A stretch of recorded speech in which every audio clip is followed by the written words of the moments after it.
This is Jim, who has been blind for 3 years. And this is our hero, whose name is Phil. He's about to meet his first blind person.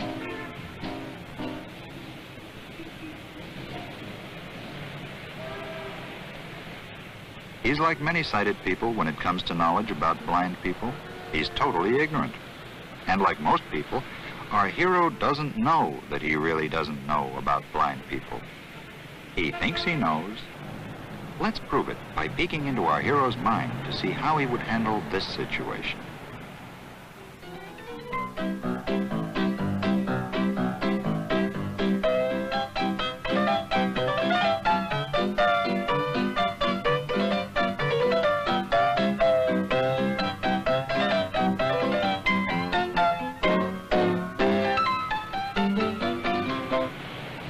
Let's peek into Phil's mind again.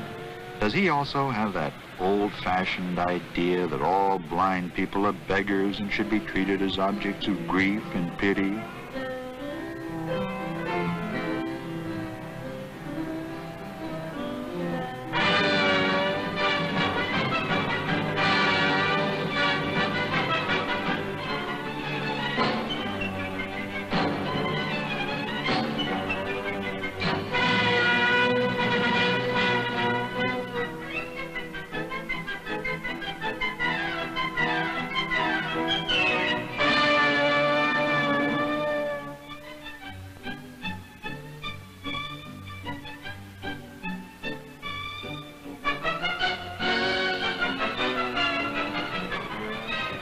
That's what's in your mind. That's how you think blind people should be treated, isn't it, Phil? Well, you're wrong, and I'll prove it. But first, let's get Jim across the street. He won't hurt you. No, go ahead. Blind people are just like everybody else. They don't bite. Go up to him. That's it. And so he'll know he's about to be helped. Make it clear you're talking to him. Ask if you can help him. No, not like that. Let him take your arm. Then he can follow the motion of your body. Jim, like most blind people, will decide the most comfortable position for him. If you just relax, you'll make it easier for Jim to sense when you come to the curb. Hey, who's helping who? Good. At the beginning, you might tell him when you come to the curb so he'll know. You don't have to walk that cautiously. Pick a comfortable pace. And walk slightly ahead of him. No, not that far. Excellent. Walk in a straight line and avoid any unnecessary or sudden movements.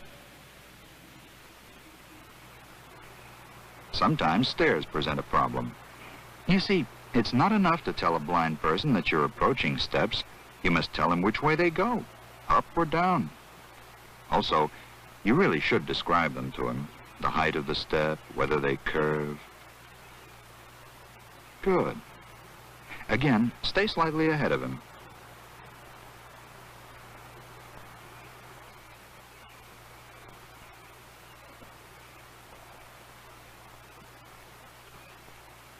You got the rhythm, Phil, and he'll sense when you've come to the top. But again, you might tell him. Our hero is learning. He's discovered that Jim doesn't beg for a living, but works as a computer programmer. Like some blind people, he wears sunglasses because sunlight hurts his eyes. But surprisingly, our hero has discovered that Jim has never tried French food. Phil is no gourmet himself, but that doesn't stop our hero. All right, it's settled. Tomorrow at lunchtime, we go to the Le Soufflé. Right. And we take a look, we'll see, we'll find out what's on the menu, okay? I'm sorry. Don't be. I use words like look and see all the time. They're an everyday part of our language, and as a blind person, I understand that. So don't let it worry you. Because when you do, you make me feel uncomfortable for you. Okay, mate. All right, 2 o'clock. Let's get back to the office. Oh, you ever see a Braille watch before? No, I just noticed it. Well, crystal pops open. Hey, run your hands Yeah. over it. I won't break it now. No. There are a series of raised braille dots that distinguish the hours for you. Simple. You know, I'm afraid my hands are a little too insensitive. I'll probably break off the hour hand or the minute hand. No, it's a pretty sturdy watch. One other thing. Yeah. I'm blind. Yeah. Not deaf. Most blind people can usually hear very well, and there's no necessity to shout, right? I'm sorry. All right. See you at lunch tomorrow. Okay. Oh, can I help you? No, I can manage. Thank you. See you tomorrow? Right. It's easy, isn't it? Use words as you would ordinarily use them. Don't shout at blind people, and be at ease with them. So, you're having lunch with Jim. Now that's going to be a real test for you, isn't it?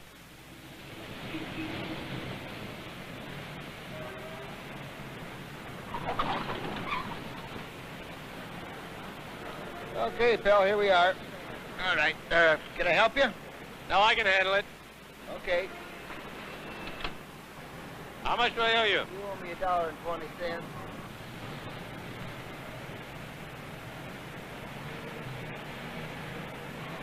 Here you are. Like most blind people, Thank you very Jim much. keeps track of his money by folding it in certain ways. Now, if he could only keep track of our hero. I've heard a lot about lait souffle, but I've never had French food before. Where are you? Phil, you can't walk away from a blind person without telling him you're leaving. He might think you're standing next to him and end up talking to himself. Go back and tell him you were reading the menu. I'm sorry, pal. Here we are. We do not. Yes, This way, gentlemen. I have a very nice table for you. Ah, that's fine. What? This is someplace. Where are we sitting? Oh! Gentlemen. All right, mate. Here you go. No, easy, Dee. Hold it. Phil, you can't push a blind person into a chair. Look how silly you both look.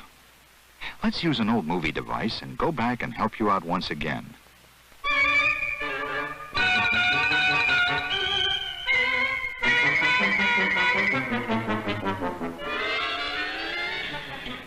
Our hero forgot to use common sense. Lead a blind person right up to his chair if possible, so that he can feel it with his body. Place his hand on the back of the chair. Tell him which way it's facing. Usually, he'll get into the chair on his own hook.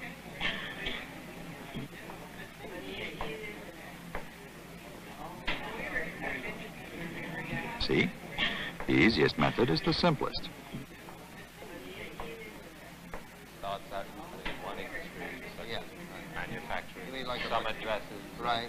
They get all of their business. Our hero doesn't know it, but a real problem is coming up. Get the housewife Oh, for us, good. all right? Good. So let business stand aside. Let us have a drink. So,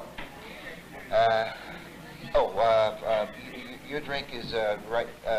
You take your right arm. You go right straight ahead. Straight ahead. You go a little bit. Well, take your left. Take your left hand. May I be of some monsieur? I believe it would be better if I explain. Yes. Your wine is almost directly in front of you with your right hand. Your left hand is the apples, the cheese, the fromage, the bread. Pardon. During all the confusion, Jim has helped himself. Phil, you also need help. There are two ways out of this problem. One, remember those wartime movies? They'd say, banded at 12 o'clock. The Air Force uses the plane's body as a sort of clock for quick location. Try it with your friend. Pretend he's facing a clock. He's at 6 o'clock. Cheese is at 11 o'clock. Pepper and the salt at 12. The fork at 7. The knife, then, 5 o'clock. Plate is at 6 o'clock. The bread and apples at 8 o'clock. The wine at 1 o'clock. That's one way. The other... Come on, Phil, use your head. Remember, the easiest is the simplest. Right. guide his hand to the different things and tell him what they are. À votre santé.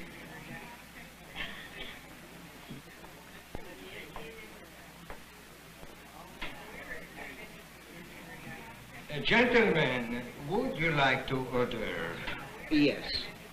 For an appetizer, escargot and coco vin. Coco vin. What would he like? He would. What would you like? Would you like? Does that sound all right to you? I'll have the same. He'll have the same. Would you like something more to drink? No, I think I'm gonna stay with the house wine. It's all right. What would he like? Well, well, why don't you ask him? He can talk.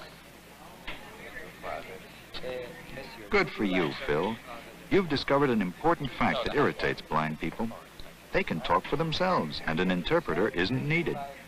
Because they can't see, it doesn't mean they can't hear or talk. Of course, you have to be very resourceful with exotic and complicated food, but usually that's not the case. Generally, blind people will tell you if they want their meat cut or their bread buttered. If not, they'll do it themselves. This luncheon has turned out pretty nicely for our hero. He's made a friend, a blind friend.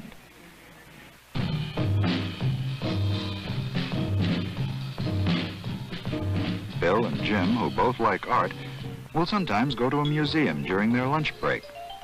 During that time, they'll argue politics, talk about raising their kids, and, well, they're friends. Now, if and when you meet a blind person, it might not develop into a friendship like this. And again, it just might. But the important thing is that you know what to do when you meet a blind person. If you do, you'll make life easier for him, and it'll make life more interesting for you.